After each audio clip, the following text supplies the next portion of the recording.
Information technology departments are being forced to run leaner by streamlining processes and optimizing cost. VPs of infrastructure and operations are seeking opportunities to drive this effort, but lack a consolidated view across IT functions.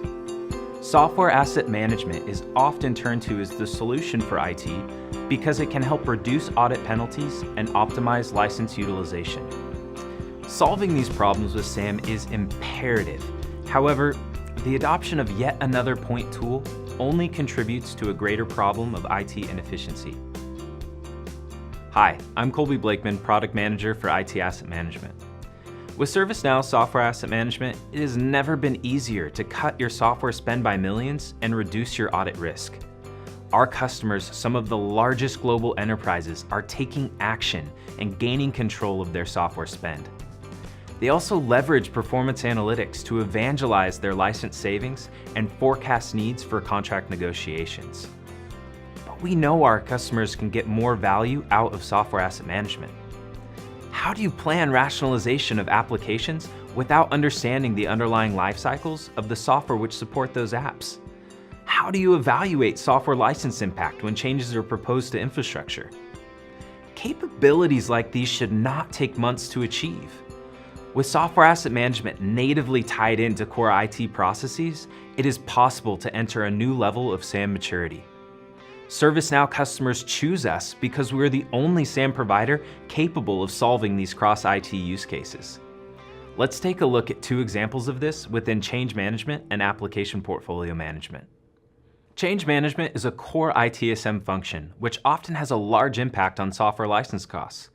These costs go unaddressed for various reasons, one of which is the time and effort needed to determine an accurate projection. Here's an example of a very common IT change, adding processors to a server. In this example, we're performing a change request to a particular configuration item to add additional CPU resources. In the change request, you can track details such as the justification and implementation plan.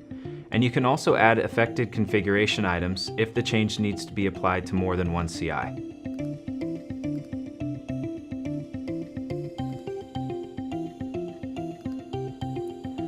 Once all affected CIs are added, you can even propose changes to particular values on the configuration item record.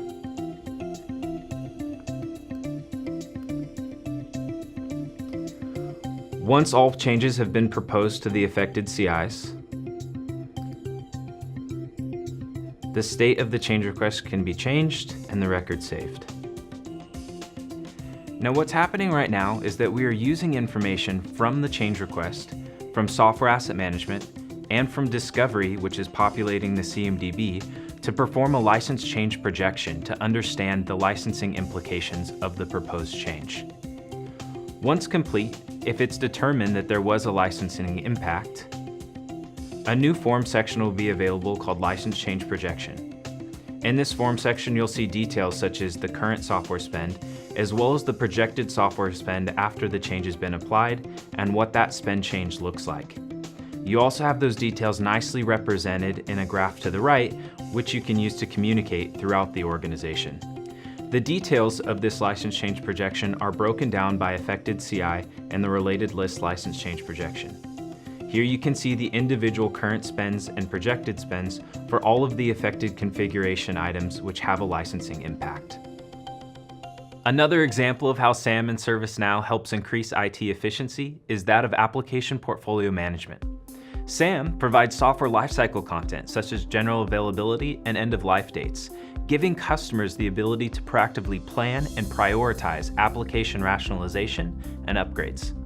Here, in the process of creating a software model, you can take advantage of new software model lifecycle content.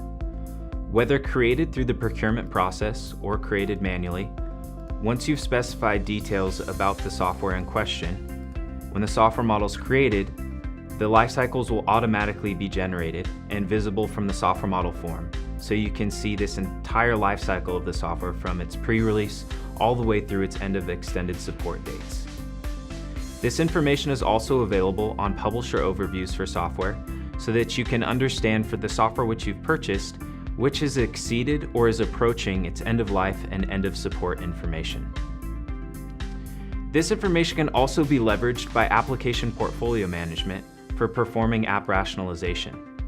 By relating business applications to the underlying technology components, we can visualize the entire topology and understand the entire lifecycle of a business application and all of its business services.